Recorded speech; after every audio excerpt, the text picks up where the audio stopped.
Ravi ಅಣ್ಣನ್ಗೆ Ravi ಅಣ್ಣನ್ಗೆ so ಇವತ್ತು official ಆಗಿ Google ಅಲ್ಲಿ ವರ್ಲ್ಡ್ಸ್ ನಂಬರ್ 1 ಕಿರಿಕ್ ಹುಡುಗ ಅಂತ ಹೊಡೆದ್ರೆ ನಮ್ಮ ಅಣ್ಣ ಹೆಸರೇ ಬರುತ್ತೆ. ಸೊ ಅದಕ್ಕೆ ಸನ್ಮಾನ ಇಲ್ಲ.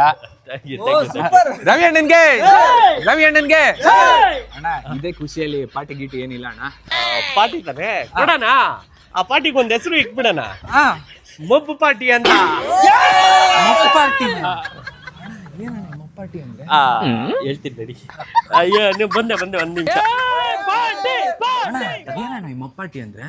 ಮೊಬ್ಬ ಅಂದ್ರೆ ಏನು, ತಲೆ ಇಲ್ದಿರೋನು ಅಂತ. ಅದಕ್ಕೆ ಮೊಪ್ಪಾಟಿ ಅಂತ ಹೆಸರಿಟ್ಟಿದೆ ನಾನು. ಮತ್ತೆ ಗೂಗಲ್ ನಿಮ್ಮ ಹೆಸರು ತೋರಿಸಿದ್ಯಲ್ಲ ಗೂಗಲ್ ಹೆಂಗ್ ವರ್ಕ್ ಆಗುತ್ತೆ ಗೊತ್ತಾ? ಈಗ ನೀನು ಒಂದು ಪರ್ಟಿಕ್ಯುಲರ್ ಹೆಸರಲ್ಲಿ ಒಂದಷ್ಟು ವಿಡಿಯೋಸ್ ಪೋಸ್ಟ್ ಮಾಡಿದ್ದೆ ಅಂತ ಇಟ್ಕೋ, ಗೂಗಲ್ ಅದನ್ನ ಸೆನ್ಸ್ ಮಾಡಿ ತೋರಿಸುತ್ತೆ. ಅದನ್ನೇನ್ ದೊಡ್ಡ ಸಾಧನೆ ಮಾಡಿರೋದೇನಿಲ್ಲ ಅಲ್ಲಿ. ಓಕೆ, ಮತ್ತೆ ಅವ್ನು ಯಾರೋ ಗೂಗಲ್ ಅಲ್ಲಿ ವರ್ಲ್ಡ್ಸ್ ನಂಬರ್ 1 ಅಂತ ಹೊಡೆದ್ರೆ ನನ್ನ ಹೆಸರೇ ಬರುತ್ತೆ, ಅದೇ ನಿಮ್ ಇರೋದ್ ಬರುತ್ತಾ ಅಂತ ಕೇಳ್ತಾವನೆ. ಅದಕ್ಕೆ ನಾನು ಹೇಳ್ತಾ ಇರೋದು, ಅವನೊಬ್ಬೊಬ್ಬ ನಮ್ದವ್ರು ಒಂದಷ್ಟು ಜನ ಮೊಬ್ಬು ನೋಡಿ ಇವ್ರ ತರ ಬಾರ್ ಮೊಬ್ ಪಾರ್ಟಿ ಕೊಡೋಣ. ರವಿ ಅಣ್ಣನ್ಗೆ ರವಿ ಅಣ್ಣನ್ಗೆ